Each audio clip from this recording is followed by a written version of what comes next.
नमस्कार मंडळी, श्री स्वामी समर्थ. तुमच्या सगळ्यांचे माझ्या हे यूट्यूब चॅनेलमध्ये मनापासून स्वागत आहे. तर बघा, श्रावण महिना म्हणजे भक्ती, पूजा आणि सकारात्मक वातावरणाचा महिना मानला जातो. या श्रावण महिन्यात येणारी नारळी पौर्णिमा महाराष्ट्रातील एक महत्त्वाचा सण आहे. आजच्या व्हिडिओमध्ये आपण जाणून घेणार आहोत अशीच एक पारंपरिक पद्धत, ज्यामध्ये संध्याकाळच्या वेळी कापुरासोबत काही वस्तू अग्नीमध्ये अर्पण केल्या जातात. त्यामुळे घरातील नकारात्मकता, वाईट नजर, जे काही अडथळे असतात तर ते दूर व्हावेत, घरामध्ये सुख शांती राहावी अशी श्रद्धा या उपायामागे सांगितली जाते. पण या उपायामध्ये नेमक्या कोणत्या 3 वस्तू वापरल्या जातात आणि त्या कशा प्रकारे अर्पण करायचा आणि हा उपाय करताना कोणती काळजी घ्यायची, हे सर्व आपण आजच्या या व्हिडिओमध्ये सविस्तर पाहणार आहोत. त्यामुळे व्हिडिओ स्किप न करता शेवटपर्यंत नक्की पहा. चॅनेलवर पहिल्यांदा नवीन आला असाल तर व्हिडिओला लाईक करा, चॅनेलला सबस्क्राईब करा आणि असेच नवनवीन व्हिडिओ पाहण्यासाठी बेल आयकॉनला प्रेस करा. तर बघा ताईंनो, नारळी पौर्णिमा हा सण श्रावण महिन्याच्या दिवशी साजरा केला जातो. महाराष्ट्रात विशेषतः समुद्रकिनारी भागात या दिवसाला मोठे धार्मिक आणि सांस्कृतिक महत्त्व आहे. या दिवशी समुद्राला नारळ अर्पण करण्याची परंपरा आहे. समुद्र देवतेचे पूजन करून सुरक्षितता, समृद्धी आणि कल्याणाची प्रार्थना केली जाते. नारळाला हिंदू परंपरेमध्ये पवित्र मानले जाते, म्हणूनच नारळी पौर्णिमेच्या दिवशी नारळाला विशेष महत्त्व आहे. श्रावण महिना हा भगवान शिवांच्या उपासनेसाठी महत्त्वाचा मानला जातो. त्यामुळे या महिन्यात अनेक जण पूजा, जप, अभिषेक आणि विविध धार्मिक विधी करतात. याच काळात अनेक घरांमध्ये वातावरण शुद्ध आणि प्रसन्न ठेवण्यासाठी धूप, दीप आणि कापुराचा उपयोग केला जातो. आता बघा, प्रश्न येतो, पूजेमध्ये कापूर का वापरला जातो? तर बघा ताईंनो, परंपरेनुसार कापुराचा उपयोग आरती आणि धार्मिक विधीमध्ये केला जातो. कापूर जाळताना किंवा जवळजवळ पूर्णपणे नाहीसा होतो तो जळून. त्यामुळे त्याला अहंकार आणि नकारात्मकता दूर करून ईश्वर प्राप्ती समर्पण करण्याचे प्रतीक मानले जाते. अनेक घरांमध्ये संध्याकाळी देवासमोर कापुराची आरती करण्याची प्रथा आहे, परंपरा आहे. आज आपण सांगणार असलेली पद्धत याच धार्मिक आणि पारंपरिक श्रद्धेशी संबंधित आहे. मात्र एक गोष्ट लक्षात ठेवा, अशा उपायांना वैज्ञानिकदृष्ट्या सिद्ध झालेला उपाय किंवा हमखास परिणाम देणारा उपाय समजू नये. हा मुख्यतः श्रद्धा आणि परंपरेचा भाग आहे. आपण मेहनत करावी, मेहनत केली तर आपल्याला त्याचं फळ हे प्राप्त होत असतं. मेहनतीबरोबर आपल्याला नशिबाची पण साथ लागते, म्हणून हे छोटे छोटे उपाय आपण करावेत. आता पाहूया 3 वस्तू ज्या आहेत त्या कोणत्या आहेत. पहिली वस्तू म्हणजे लवंग. लवंगला भारतीय परंपरेत धार्मिक विधीमध्ये महत्त्व आहे. काही लोक बघा, लवंगला नकारात्मक ऊर्जा दूर करण्याचं त्याच्याशी साधन समजतात, म्हणजे ते श्रद्धा त्याच्याशी त्यांची जोडली गेली आहे. आणि दुसरी वस्तू आहे ती म्हणजे काळी मिरी. आता काळी मिरी देखील काही पारंपरिक उपायांमध्ये वापरली जाते. बघा, नजर झालेली असेल किंवा नकारात्मक प्रभाव आपल्या घरावरती असेल तर त्यापासून आपल्या घराचं संरक्षण व्हावं, आपल्या मुलाबाळांचं संरक्षण व्हावं, यासाठी लवंग मिरी जो आहे तर त्याचा वापर केला जातो, अशी लोकमान्यता काही ठिकाणी आहे, लोकांची समजूत आहे.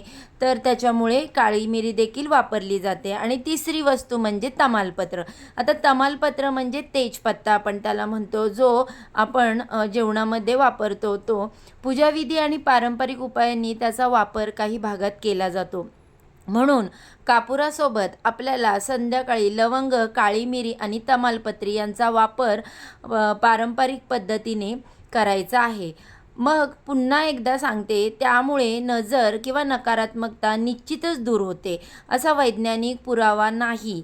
हा श्रद्धेचा उपाय आहे. तुम्ही श्रद्धेने जर एखादा उपाय केला तर नक्कीच त्याचा परिणाम आपल्याला दिसून येईल. नाही तर तुम्ही म्हणाल की हां, मी सांगितलं आणि तुम्ही केलं आणि ते काही त्याचा मला फायदा झाला नाही, असं नाही. बघा, आपल्या श्रद्धेमुळे काही गोष्टी देखील शक्य होतात.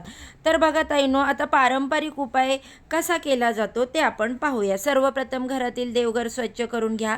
संध्याकाळी देवासमोर दिवा लावा आणि आपल्या श्रद्धेनुसार देवाचं स्मरण करा. तुम्ही जे जप करता ते जप करा. त्यानंतर एक तुम्हाला भांडं घ्यायचं आहे, मातीचं घ्या, पणती, किंवा मग तुम्ही एक डिश घेतली तरी चालेल. तुम्हाला ते भाजणार नाही हाताला, अशा पद्धतीने घ्या.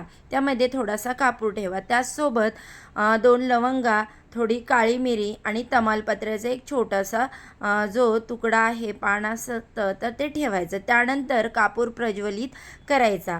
यावेळी मनामध्ये आपल्या कुटुंबाच्या सुखशांतीसाठी प्रार्थना करायची आहे आणि श्री स्वामी समर्थ, श्री स्वामी समर्थ या मंत्राचा जप करायचा आहे. काही जण यावेळी आपल्या घरातील अडचणी दूर व्हाव्यात, कुटुंबामध्ये प्रेम आणि आनंद वाढावा आणि सर्वांचे आरोग्य चांगले राहावे अशी प्रार्थना करतात.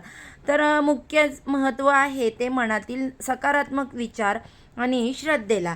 तुमची श्रद्धा किती सकारात्मकतेने हा विचार तुम्ही मनात आणता त्याच्यावर अवलंबून आहे.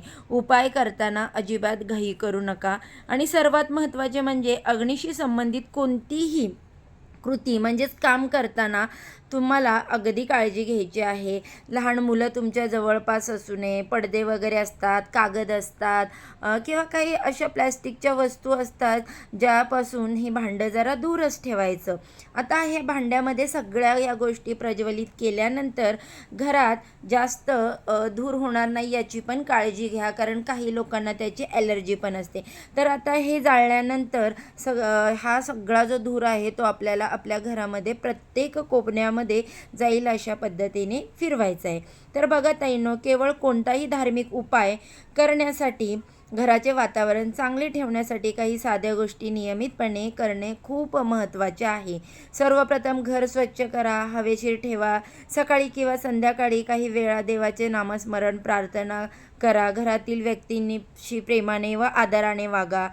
तर बघा, नारळी पौर्णिमेच्या दिवशी आपल्या परंपरेनुसार पूजा करा आणि शक्य असल्यास गरजू व्यक्तींना अन्नदान अवश्य करा. अन्नदानाला खूप मोठं महत्त्व दिलं गेलं आहे, कारण कोणताही सण हा फक्त विधी करण्यासाठी नसतो, तर कुटुंबातील आनंद, एकता आणि चांगले विचार वाढवण्यासाठी असतो. आता बघा, कापूर, लवंग, काळी मिरी आणि तमालपत्र जाळताना तुम्हाला अग्नीचा जो वापर होतो, त्यामुळे हा उपाय करताना विशेषतः काळजी घ्यायची आहे.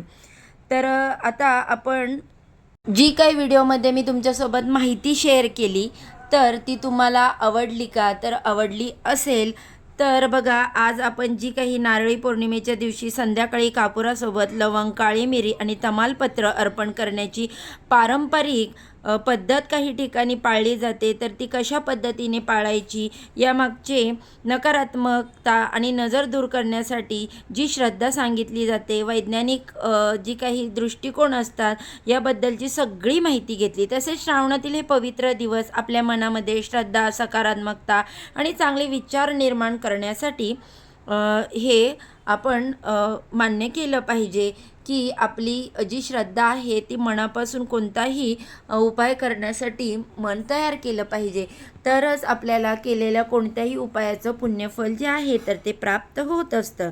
तर बघा, तुम्हाला ही माहिती आवडली असेल, व्हिडिओला लाईक करा. अशा धार्मिक आणि पारंपरिक माहितीसाठी आपल्या चॅनेलला सबस्क्राईब करा आणि हा व्हिडिओ आपल्या कुटुंबातील सदस्यांसोबत नक्की शेअर करा. तुम्ही नारळी पौर्णिमेला कोणती पूजा आणि परंपरा पाळता हे देखील मला कमेंटमध्ये नक्की सांगा. चला तर पुन्हा भेटूया एका नवीन आणि अशाच उपयुक्त माहितीसोबत. सर्वांना श्री स्वामी समर्थ. नारळी पौर्णिमेच्या खूप साऱ्या शुभेच्छा.